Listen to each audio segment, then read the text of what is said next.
करने वाला आदमी था। इस दौरान मुझे तलाश रहती थी कि कुछ तो ऐसे होंगे लोग जो कहते होंगे और करते भी होंगे, और जो कहते हैं और जो करते हैं इसमें फर्क ना हो। जैसे कि हम नाटक करते हैं और नाटक के जज्बात अगर दर्शक ये चाहता है कि हाँ ये आपने नाटक बड़ा अच्छा किया, इसको चलाइए, हमको बुलाइए, अच्छा किया, तो उसके बाद मेरी स्थिति नहीं रहती थी कि अब मैं क्या कहूँ। तो धीमे धीमे कुछ पॉलिटिकल जो कल्चरल एक्टिविस्ट थे इन लोगों से मेरी मुलाकात हुई और इन लोगों ने बुलाया। और यहाँ पर मेरे दिमाग में जब मैं उन लोगों से बातचीत करता था तो मेरे दिमाग में एक बात साफ हुई कि वेद प्रकाश की काट मिल गई है। और इसीलिए मैं कहता हूँ कि वेद प्रकाश मेरे लाइफ में सबसे बुरा और सबसे अच्छा आदमी था। हाँ, और वेद प्रकाश की काट जब मुझे मिली तो उसी समय, बहुत ज़्यादा तो नहीं, लेकिन मार्क्सवाद पढ़ने लगा था, अध्यात्मवाद के खिलाफ, सिर्फ रिएक्शन, पूरी तरह से राजनीति से नहीं जुड़ा था। करीब साल भर तक तो मैं सिर्फ नाटक करता था। लोग मुझसे बात करते थे, मैं उनसे बात करने की मेरी कोई इच्छा नहीं रहती थी, और मैं लगातार थिएटर और कहा जाए कि एक भी दिन ऐसा नहीं रहता था जिस दिन रिहर्सल ना हो, लगातार। और मैं ऐसे लड़कों के बीच में था जिनसे मैंने बहुत सीखा। इलाहाबाद, दस्ता, जहाँ पे मुझे लगता था कि मेरी ही उम्र के लड़के हैं और जो कि मुझसे ज़्यादा समझदार हैं, और फिर मुझे एहसास होता था कि मैंने ज़िंदगी के 20 साल शायद कहीं खो तो नहीं दिए हैं। मैंने क्या किया इन 20 सालों में। और जब इन लोग के साथ था तो बहुत तेज़ी से मैं अपने विकास को देख रहा था। कभी कभी तो ऐसा होता था कि दो लोग बातचीत कर रहे होते थे इंटेलेक्चुअली और मुझे समझ में नहीं आता था, और मैं उसे समझने की कोशिश करता था, मैं चुप रहता था। मैं एक उस तरह का युवक था जो कि अपनी एनालिसिस नहीं कर सकता था, समाज को उस रूप में विश्लेषित नहीं कर सकता था। आज कम से कम मैं जहाँ खड़ा हूँ, कहा जाए कि जिस स्थिति में मैं हूँ उसमें इस तरह के युवक को भयानक फ्रस्ट्रेशन से, मतलब जो फ्रस्ट्रेशन है उसकी लाइफ में, उससे गुजरना मतलब एकदम लाजमी हो जाता है। लेकिन ये सिर्फ उन 10 सालों की शिक्षा है इलाहाबाद की, अपने संगठन की, तमाम चीज़ों की, कि ज़िंदगी को उसकी पूरी कमियों, मतलब खामियों और खूबियों में कैसे देखा जाए और कैसे सही ढंग से जिया जाए, ये उसने सिखाया। लेकिन धीरे धीरे, क्योंकि नुक्कड़ नाटक का ग्रुप था, मैं कन्विंस हुआ वहाँ पे जिस पार्टी के तहत हम काम कर रहे थे, लगातार काम करते रहे। लेकिन एक ऐसा दौर आया कि जैसे लगा कि कुछ चूक हो गई है क्या, जैसे लगा कि जैसे कहीं मैं मैकेनिकल तो नहीं हो गया हूँ। क्योंकि नुक्कड़ नाटक में जीवन के सारे पहलू पे बातचीत नहीं हो सकती है, क्योंकि नुक्कड़ नाटक प्रोजेक्शन चाहता है, चिल्ला चिल्ला के। तो नुक्कड़ नाटकों में प्रचारात्मक चीज़ें ही हो सकती थी, वो हमने किया। लेकिन हम लोगों ने जीवन से भी कुछ जुड़े सवालों पे, जैसे राजा का बाजा वगैरह जो प्ले किए थे, या और भी एक दो प्ले लिखे थे, हम लोगों ने चाहा था कि उसको लेकिन सड़क पे वो नाटक मुझे बहुत सक्सेस नहीं दिखाई देता था जितना कि हॉल के अंदर, जहाँ पे बहुत सॉफ्ट वॉइस में अपनी बात को समझाते हुए हम जब बोलते थे, उसका असर और कर्कश आवाज़ में कहीं सड़क पे बोलते हुए, इन दोनों में बड़ा फ़र्क आता था। मुझे लगता था कि मुझे कहीं मैं बहरा तो नहीं हो गया हूँ। मुझे तेज बोलने की आदत हो गई थी, मैं ऊंचा बोलता था सिर्फ नुक्कड़ नाटक की वजह से। लगातार 50-50 शोज करे, आवाज़ फंसी। लेकिन मैं चाहता था कि ज़्यादा दिन तक काम कर पाऊंगा तो ज़्यादा दिन तक मुझे नुक्कड़ नाटक मुझे नहीं करना चाहिए। लेकिन मेरे जो संगठन थे, जिन संगठनों से मैं जुड़ा हुआ था, वो नुक्कड़ नाटक करने को बाधित करते थे। लेकिन उसी दौर में और राजनीतिक संगठन और सांस्कृतिक संगठन का इतना घालमेल था कि मन बड़ा परेशान होता था। कहीं से ये नहीं लगता था, मतलब एक डिबेट तो रहती थी, लगातार चर्चाएं होती थी, क्या हो रहा है, नहीं हो रहा है, हम क्यों कर रहे हैं। हम लोग बहुत परेशान किया करते थे। ये हुआ कि दिन कैसे इतने बीत गए पता नहीं चला। लेकिन जब उन दोनों सांस्कृतिक संगठन और राजनीतिक संगठन के बीच में एक अलग सी डिबेट हुआ करती थी, रैली में जाना और ना जाना आपके राजनीतिक और अराजनीतिक बना देने की ओर पहुंचा देना था। रैली से ही चीज़ें डिसाइड होने लगी थी। तो फिर मेरे दिमाग में ये बात आने लगी थी कि शायद ऐसा है कि सांस्कृतिक संगठन के लोग उन राजनीतिक संगठनों के बारे में नहीं समझ पाते हैं, या राजनीतिक संगठन के लोग अभी भी सांस्कृतिक संगठन के बारे में जो एक अवधारणा है उसमें उस तरह की क्लैरिटी नहीं है। लेकिन मुझे लगता था कि जो आर्ट फॉर आर्ट शेक, या उस दौर में जब हम लोग बुर्जुआ थिएटर के बारे में अपना एक कॉन्सेप्ट रखते थे और उसके रिएक्शन में हम लोग नुक्कड़ नाटक भी करते थे, फिर धीरे धीरे ये सोच भी बनने लगी कि मिडिल क्लास का एक बहुत बड़ा सेक्शन है, हम लोग भी मिडिल क्लास से ही आते हैं, उनके बीच में भी तो हमें प्लेस करने हैं, नाटक करने हैं, गाने गाने हैं, जनवादी सोच को विकसित करना है। तो फिर एक ऐसा संगठन जो किसी राजनीतिक संगठन का घटक संगठन था, हम लोगों ने पहली बार बड़े विरोध के बाद उसमें ऑटोनॉमी तलाशी। हम लोगों ने जब पेटी बुर्जुआ किया था मैक्सिम गोर्की का, तो उस पेटी बुर्जुआ करने के साथ ही साथ हम लोगों ने ब्रोशर निकाला था और उसमें हम लोगों ने अपनी आपसी समझ के कहा जाए कि स्तर पे हम लोगों ने अपने को राजनीतिक संगठन से अलग और ब्रॉड जो जन संस्कृति मंच जैसा संगठन था उसकी एक इकाई के रूप में अपने आप को दर्शाते थे, बोले।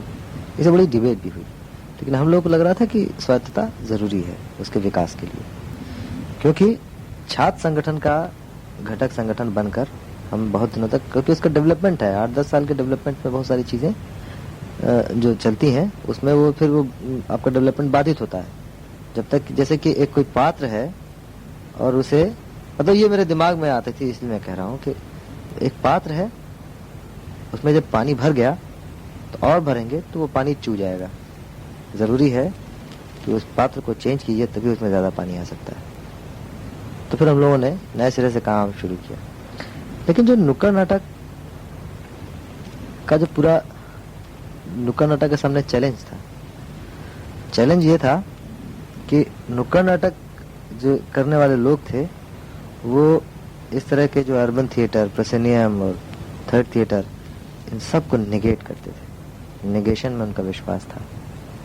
लेकिन उनके सामने सबसे बड़ा टास्क ये था कि जो प्रोसेनियम है इसका अपना एक ग्रामर है, हजारों साल उसमें हुए और फिर अंग्रेजों के आने के बाद से उसमें नए तरह का विकास हुआ है। लेकिन नुक्कड़ नाटक सिर्फ ये कहकर कि ये जनता के बीच से और आंदोलन के बीच से निकली हुई स्पॉन्टेनियस एक थिएटर की अवधारणा अपने आप सामने आई, जो संघर्षों से आई, इमरजेंसी के पहले या इमरजेंसी के बाद या एकदम क्रिटिकल पोजीशन में नुक्कड़ नाटक का विकास हुआ आंदोलन के रूप में। नुक्कड़ नाटक के सामने सबसे बड़ा चैलेंज था कि उसको अपना ग्रामर विकसित करना था। सबसे बड़ा चैलेंज था। और यहाँ पर किसी को लॉन्ग टर्म में कोई वो नहीं रहा। हम लोग जब संगठनों में काम करते थे तो ऐसा लगता था कि हम लोग होल टाइमर तो है ही और हम लोग लॉन्ग टर्म काम करने वाले हैं। लेकिन क्या होता है कि बहुत फलक आपका बहुत दूर तक तो सोच नहीं पाता। एक समय जब पूरा स्टैग्नेशन, जब देखते हैं कि पॉलिटिकल स्टैग्नेशन भी पड़ा हुआ है, कल्चरल स्टैग्नेशन भी है, आपके अंदर भी बहुत सारी चीज़ें ठहरी ठहरी सी हैं, तो फिर आपको लगता है कि जहाँ तक जिसको चलना चाहिए था वहाँ तक चली, अब हमें दूसरी भूमिका में उतरना होगा, झटका देना होगा, नहीं तो हमारा खुद ही अपने कामों से ही मोहभंग हो जाएगा। क्योंकि सबसे बड़ी बात यह ना कि मैं शुरू से ही जिसमें मुझे आनंद आता था मैं करता था। अगर मैं इंटरमीडिएट तक मैं अगर क्रिकेट खेला तो उसमें मुझे रस मिलता था कि मैं क्रिकेट के जूते पहनकर भी शादी में जाता था। हाँ, उसकी जो ध्वनि होती थी नीचे नेल्स की, वो भी मुझे बहुत अच्छी लगती थी। मुझे लगता था 10 लोग मुझे देख रहे हैं। लेकिन जब मैं थिएटर करने लगा, थिएटर में मुझे आनंद आता था। 14-14 घंटे, 15-15 घंटे मैं रिहर्सल करता था। हाँ, एक एक्टर के बतौर अपने आप को कोशिश करता था कि विकसित हूँ। इसीलिए मैंने लगातार जो डायरेक्शन के सीनियर मेंबर होने के बाद भी डायरेक्शन वाली जिम्मेदारी थी, मैं कभी नहीं लेने की कोशिश करता था। मुझे लगता था मैं मेरे में अभिनेता के तत्व ठीक ठाक है। बीच में एक बार मैंने रिक्शा चालक यूनियन में भी मतलब वहाँ पे इलाहाबाद में काम किया था।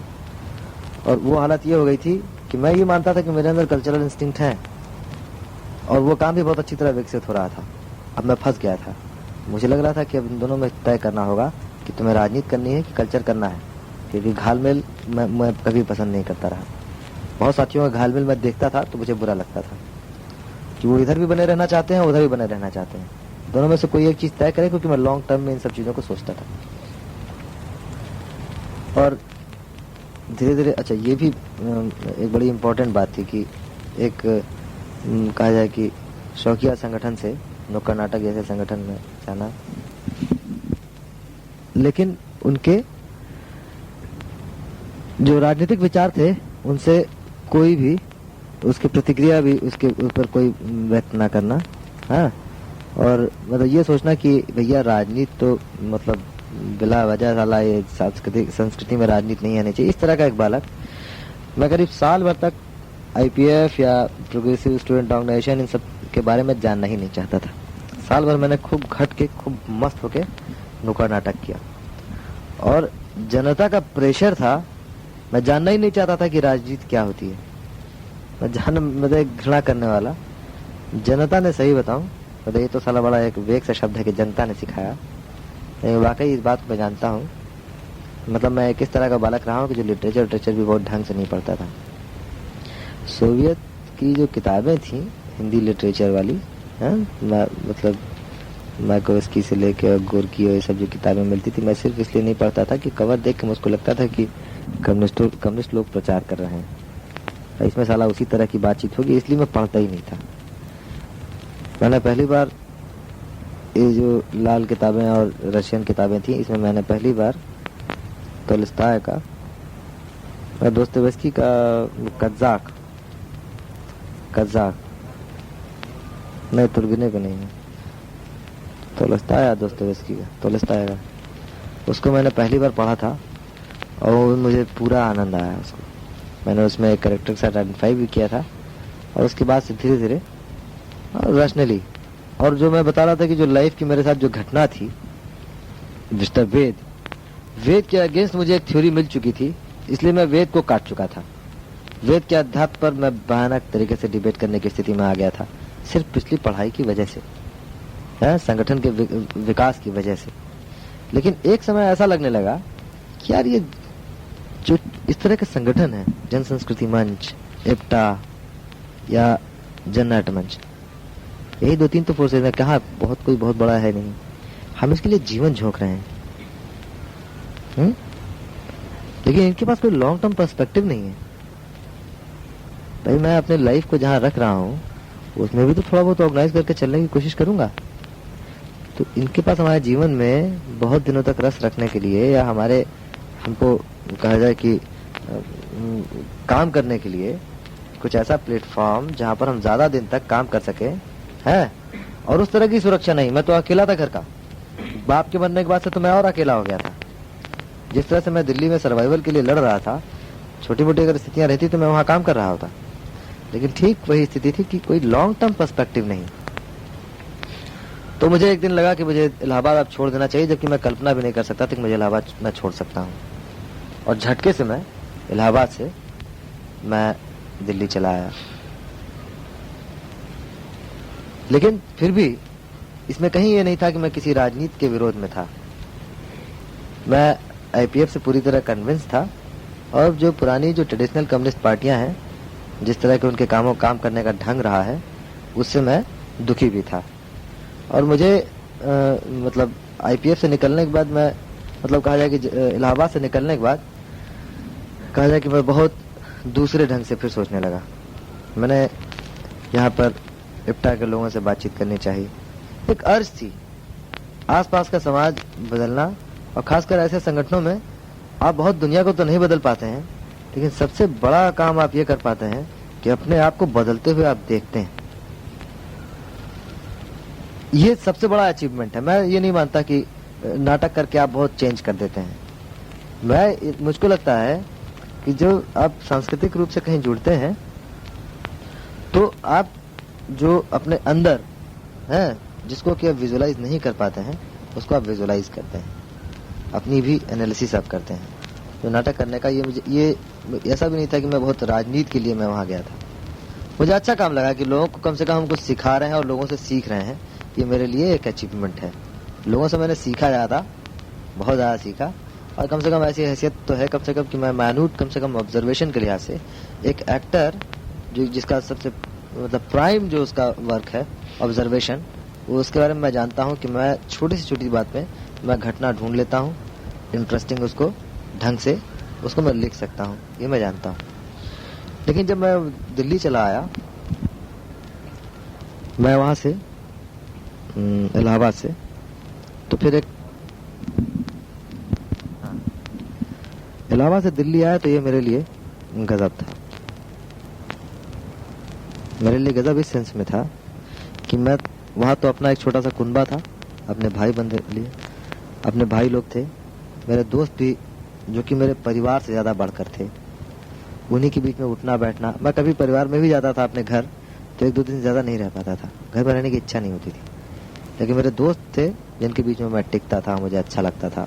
उन सबको छोड़कर जब यहाँ आया, यहाँ प्रोफेशनली काम करना पड़ा। मैं नहीं जानता था कि दिल्ली रह के मैं कैसे जीऊंगा, कैसे काम करूंगा, कैसे पैसे कमाऊंगा। मैं सोचता था कि सिस्टर के यहाँ जाऊंगा, सिस्टर के यहाँ रहूंगा, और फिर चले जाएंगे साले, कुछ दो चार पैसे की देखा जाएगा क्या होता है, देखते हैं। लेकिन वहाँ नाटक करेंगे, बड़े बड़े नाटक होते हैं, कारण से लेके वेनेविट से लेके, और तमाम डायरेक्टर्स आते हैं, इनके बीच में काम करेंगे। आज तो हम लोग आसपास के ही तो जो लोग नाटक देखे हैं, ये सब देखे थे, वो तो हो नहीं पाया था। लेकिन एक मेरे लिए बहुत बड़ा एक्सपीरियंस रहा कि जब मैं खिलौना थिएटर ग्रुप में, खिलौना थिएटर फॉर चिल्ड्रन में मैंने कहा जाए कि उस रेपर्टरी को मैंने ज्वाइन किया, और वहां मुझे सही मायनों में पता चला कि आदमी, अभी तक मैं सुनता था इलाहाबाद में जिस तरह की बातचीत होती थी कमोडिटी के रूप में आदमी, मैं सही में अपने आप को कमोडिटी माल हम थे। हम 7 लोग थे, और हम जिस दर्द को समझते थे, 750 रुपए की नौकरी थी वो, जिसमें सिर्फ एक्टिंग करना था, स्क्रिप्टें लिखनी थी, और हम लोग माल थे उसके लिए। वाकई वो हमें चूसता था। हाँ, 5-6 महीने की स्थिति में ये भी हो सकता है कि एक जनवादी संगठन से आने के बाद इस तरह की खुरपेंच कुछ ज्यादा दिखाई देते हों, लेकिन क्योंकि मैं जनवादी संगठन में रहकर भी मैं उनकी जो दी हुई चीजें हैं उसको मैं अपने ढंग से ही कहा जाए कि लेता था। लेकिन यह मेरा रिएक्शन हुआ संगठन में। लेकिन एक दिल्ली को समझने के लिए वो 6 महीने मेरे लिए बहुत काफी थे। मेरे पिछले 6 साल पे समझिए वो 6 महीने भारी पड़े चीजों को समझने में, सर्वाइवल के लिए। और अंततः मैं रिएक्शन में एकदम झगड़े की सी स्थिति में मैं वहां से उसको नुकसान करके, क्योंकि मैं ऐसा कभी नहीं था, उसको नुकसान करके, जबकि मैं चाहता तो उस ग्रुप को बने रहने देता और उनके साथ काम करता 750 रुपए में ही, और अच्छा काम करता। मुझे पैसे की बहुत ललक नहीं थी, मुझे काम की ज्यादा ललक थी। पैसा कभी चाहते भी नहीं थे। वहां से झगड़ा हुआ, फिर वहां से हम मतलब वो आपको सैलरी ठीक ढंग से नहीं दे रहा है, अंत में वो 1-200 रुपये बचा ही ले रहा है। 750 रुपये में से भी 100-200 रुपये अपने पास रख लेता है, महीने के आखिरी में वो आपको पैसे मिलते हैं। आपसे पूछा जाता है कि आपको ज़रूरत कितनी है ये बताइए, और वो बहुत गिड़गिड़ाते हुए पूछा करता था कि यार बताओ ना यार, बहुत पैसे कम हैं। हमें नहीं पता, हम महीने में 50 शोज 40 शोज करते थे, और 500-1200 मैगी के 40 शोज मैगी वालों ने कराए, सब बहुत पैसे मिले उसमें। एक एक जगह के 25-25 हज़ार रुपये मिले। छोटा सा नाटक 40 मिनट का था, बच्चों के लिए नाटक करते हैं आप। उसमें मैं संभावनाएं देख रहा था, और उसमें मैं इतने कम समय में ऊपर तक पहुंच गया था। मतलब कोई वहाँ डिबेट करने वाला कोई था नहीं। मैं स्क्रिप्टें वहाँ अगर लेखन वेखन का भी काम, जो कि मैं कभी करता नहीं था अपने संगठन में, मैं ये सब काम करने लगा। तो मुझे लगा कि देखो इन सब चीज़ों को मैं, जो क्योंकि दूसरे साथी लोग कर देते थे, इसलिए हम जानते नहीं थे कि हमारे में इस तरह की संभावनाएं हैं। लेकिन जहाँ पर अब मैं खुद अपने इनिशिएटिव पे दिल्ली आया था, अपने इनिशिएटिव पे मैं एक्टिंग कर रहा था, अपने इनिशिएटिव पे मैं, क्योंकि ये बहुत बड़ा पार्ट था, क्योंकि अभी तक हम लोग संगठनों के हिस्सा बन जाते थे। मेरे अंदर एक टेंडेंसी थी कि जैसे कहीं गए तो कोई संगठन ऑलरेडी जो बना हुआ है, इसमें जाके हिस्सा बन गया, तो आप उसकी जो क्रिएटिविटी है उसी में आप झूलते उलते रहते थे। आपकी क्रिएटिविटी है थोड़ी बहुत जो उसको थोड़ा सा चैनलाइज कर सकती है, उसी तरह का दस्ता के साथ था। लेकिन यहाँ एक नया रूप दिखाई दिया, संगठन में आए, हिस्सा बने, लेकिन हिस्सा बनते ही कुछ चीज़ें एक नए ट्रेंड के साथ काम करना शुरू कर दिए। लेकिन 6 महीने में उससे मोहभंग हो गया। मोहभंग हुआ एकदम। मैं कम से कम बड़े पोलाइट में, लो प्रोफाइल में उसको गरियाता हुआ, उसको ये कहते हुए कि मैं नक्सल पॉलिटिक्स में रहा हूँ गुरु, तुम साले, तुम मतलब मेरी ज़िंदगी में तुम तो बहुत आग बरसाया है।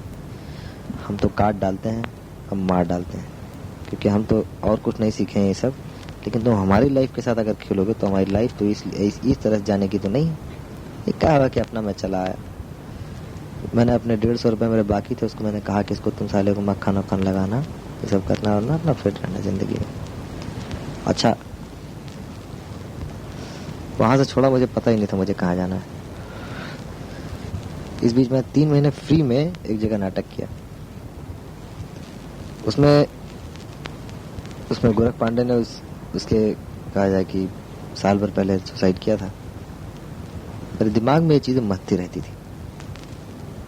थी कि एक तरफ तो हमारे यहाँ संकट ये था कि नए नाटक नहीं लिखे जा रहे हैं, तो नया मानव भी इस पुराने समाज से जन्म ले रहा है, इसके अपने जो रिलेशन है ये तक जो है नाटकों में दिख ही नहीं रहे हैं, और न फिल्मों में दिख रहे हैं उस रूप में, बहुत क्रूड लेवल पे। फिर मैं घूमना मैंने शुरू किया। जन संस्कृति मंच से यहाँ पे लोग थे, लेकिन मुझे समझ ही नहीं आता था कि ये लोग क्यों हैं, सब क्यों काम कर रहे हैं। तो मैंने जननाट मंच का एक प्ले देखा। मैं बहुत डिटैच होकर और जानबूझ के, कि हो सकता है कि मैं एक ऐसे संगठन से 8-10 साल IPF के जन्म काल से मैं रहा हूँ, तो मैं थोड़ा सा डिटैच होकर इन सबको देखूं कि ये कैसे काम करते हैं भाई, इनकी चिंताएं क्या है, क्या वाकई कि ये लोग फॉर्मेलिटी में कुछ करने लगे। मैंने गांव से शहर एक नाटक था उनका, मैंने देखा, और उसमें बहुत ही इंडिविजुअल लेवल पे उसको मैंने देखा था। उस नाटक को देखने के बाद मैंने महसूस किया कि सांप्रदायिकता पे आधारित नाटक था वो, और तब मुझे महसूस हुआ कि इनसे ज़्यादा सांप्रदायिक और कोई हो ही नहीं सकता है। ये लोग जो बताते हैं, साथी लोग के बड़े समझदार हैं। सांप्रदायिकता पे आधारित नाटक, मुसलमानों को चारखानी लुंगी और एक साला टोपा वही वाला, और आप हिंदू को आपने भगवा पहना दिया, दिखा दिया। इतना मैकेनिकल कम से कम हम लोग नहीं थे। जो डेवलपमेंट होना चाहिए था इन नुक्कड़ नाटकों में, मैं लगातार नुक्कड़ नाटक में करने की अब इच्छा नहीं रही मेरी, हाँ, लेकिन मैं लगातार उसको ऑब्जर्व करता रहा कि क्या ये उस चैलेंजेस को फेस कर रहा है कि नहीं कर रहा है। तो पता चला कि जननाट मंच को मैंने देखा। फिर मेरी चिंता हुई कि चलते हैं जरा सा इप्टा के साथ, इप्टा क्या कर रही है। मतलब इसको मैं इस रूप में भी देखता हूँ कि एक संगठन से निकलने के बाद भी मैं एक इंडिविजुअल रहा, किसी संगठन से जुड़ा नहीं, हाँ, सिंपैथी के लेवल पे भी नहीं, लेकिन एक तरह जुड़ा नहीं। लेकिन मैं जानना चाहता था कि क्या जननाट मंच, क्या इप्टा, जिसके लिए हम जीवन दे सकते हैं, हाँ, हम लोग ऐसे एक खेप आ गए कि जो जीवन दे सकती है, तो देखा जाए कि लॉन्ग टर्म इनके पास कुछ सोच है कि नहीं। तो पता चला कि इप्टा के साथ भी मैं 15-20 दिन रहा वहाँ। मैंने देखा, समझा, एक्टिविटी बड़ी हैक्टिक थी, बहुत बढ़िया था, लेकिन फिर वहाँ भी एक ही सवाल था कि सब लोग सांप्रदायिकता और तर्क को लेकर बड़े चिंतित हैं। हाँ, ये तो शासक वर्ग आपको चाहता है कि इसी में लड़ते रहिए, आप उसी का जवाब देते रहिए, सांप्रदायिकता हटा दीजिए आप। और जो तो और इसी दौरान मैं इन लोग पर भी, सांप्रदायिकता विरोधी आंदोलन पे भी मैं हंसता था कि अगर आप सांप्रदायिकता कैसे हटाओगे, इसको कम कैसे करोगे, ये सोचो। सिर्फ नाटक कर देने से और गीत गा देने से अगर ये सब हो जाता है, मेरे दिमाग में आ रहा था। फिर धीरे धीरे मैं छोड़ छाड़ के मैंने कहा कुछ नहीं यार, सब ऐसा ही है, कहीं सब अपना काम कर रहे हैं, करने दीजिए। अच्छा, फिर दिल्ली आया, तब मैंने लड़कियों के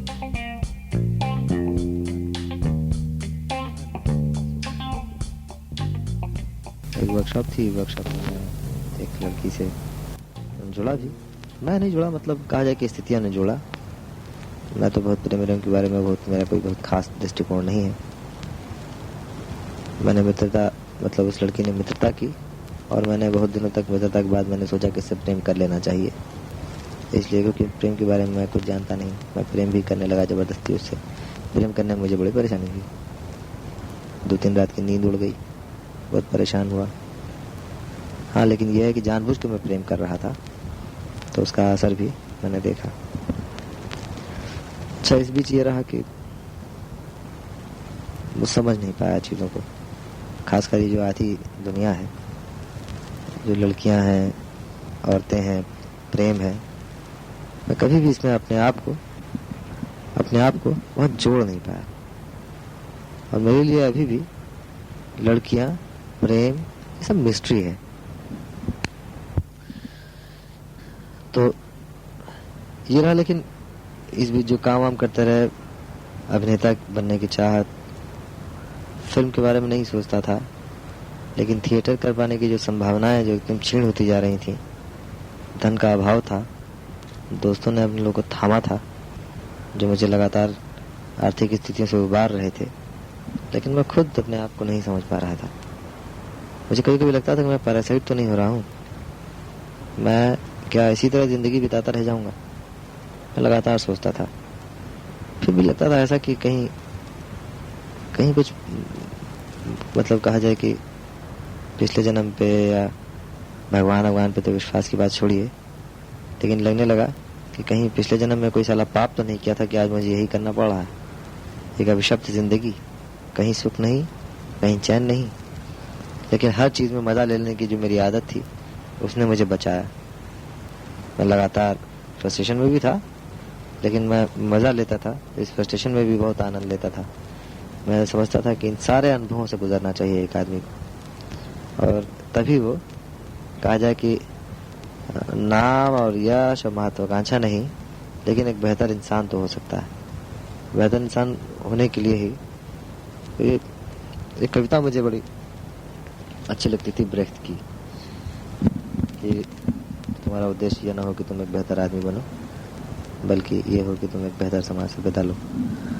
तो इसमें एक चीज़ तो मुझे दिखाई गई जो साफ दिखती थी कि सही तो है कि हम लड़ाई लड़ रहे हैं, लेकिन बेहतर समाज तो ना बना पाएंगे। तो एक ऐसी लड़ाई लड़ी जाए जिसमें बेहतर इंसान तो बन जाए। और बेहतर इंसान बनने के लिए कितने सेंसिटिव, हालांकि दिल्ली ने बहुत, कहा जाए कि संवेदनहीनता भी भरी है।